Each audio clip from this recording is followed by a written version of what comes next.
Hello, I'm Jonathan Dunsky, author of the Adam Lapid series.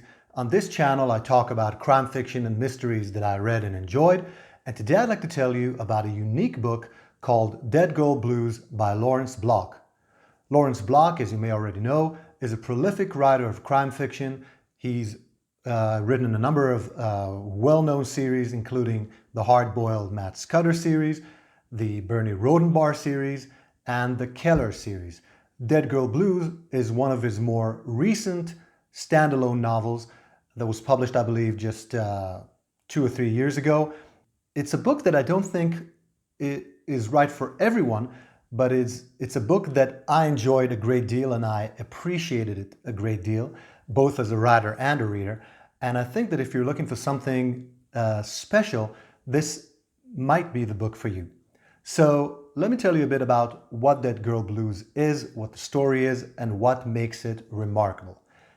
Dead Girl Blues is told from the viewpoint of the protagonist, who is a man, and it stretches across a number of decades of his life. And it begins with this man, with the protagonist, committing a heinous crime. The crime is no secret. This isn't something that you need to start reading the book to discover what it is. It says so on the book description on various book retailers that this man goes into a bar and then walks out of it with a woman, and he then proceeds to rape and murder her, but not in that order. And you know what I'm talking about. So this isn't just a heinous crime, it's one of the most horrific crimes imaginable. And this is the guy who is telling this story, who is the narrator of this novel. And there's no sugarcoating what he did, the crime that he committed right in the beginning of the book. So you may be asking yourself, well, why would I want to read a book that has such a horrific hero or narrator? I don't think hero is the right word, because we never learn to, or never come to really sympathize or even like this guy who at least is partially a monster. He committed a monstrous crime. What happens afterward is what makes the novel interesting and remarkable. Lawrence Block could have chosen a couple of, let's say, ordinary paths for this novel, after the horrific crime that starts it. He might have made the novel just a regular crime novel about a crazy serial killer who continues to commit a series of crimes and is pursued by police. But this isn't what happens. He also could have made it about a guy who commits a terrible crime and then becomes deeply remorseful and spends the rest of his days trying to atone for that crime by doing a lot of good deeds.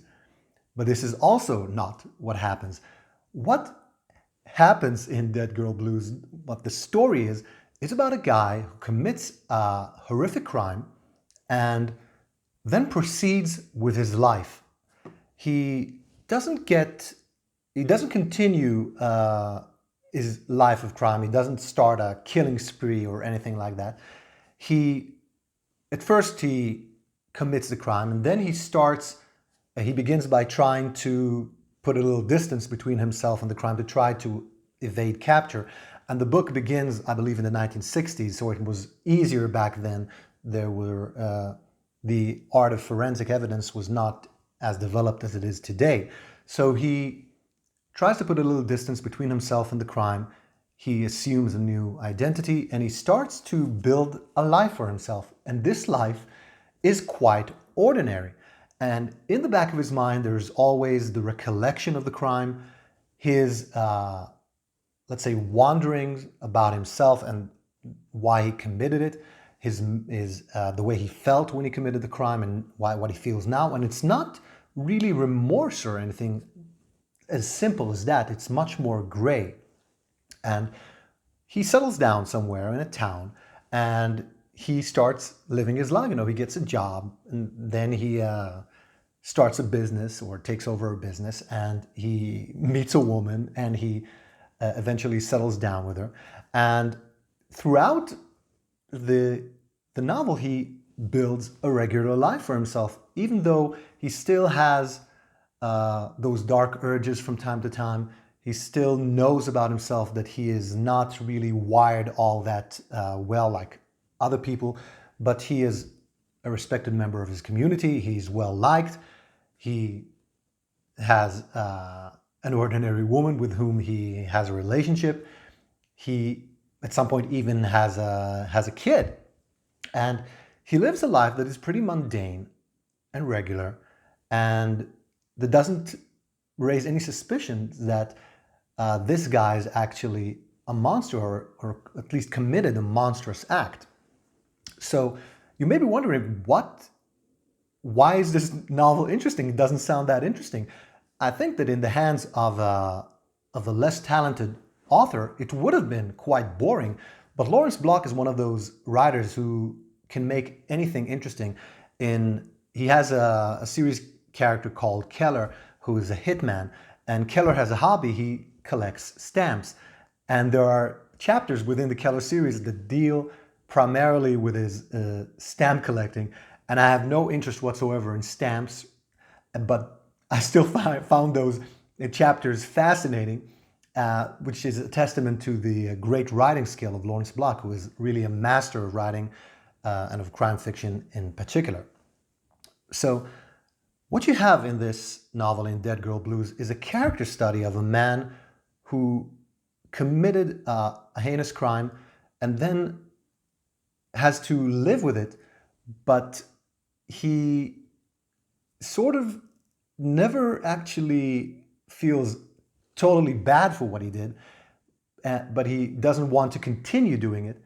But he builds a life for himself. He truly loves the woman with whom he ends up marrying, and he loves his children.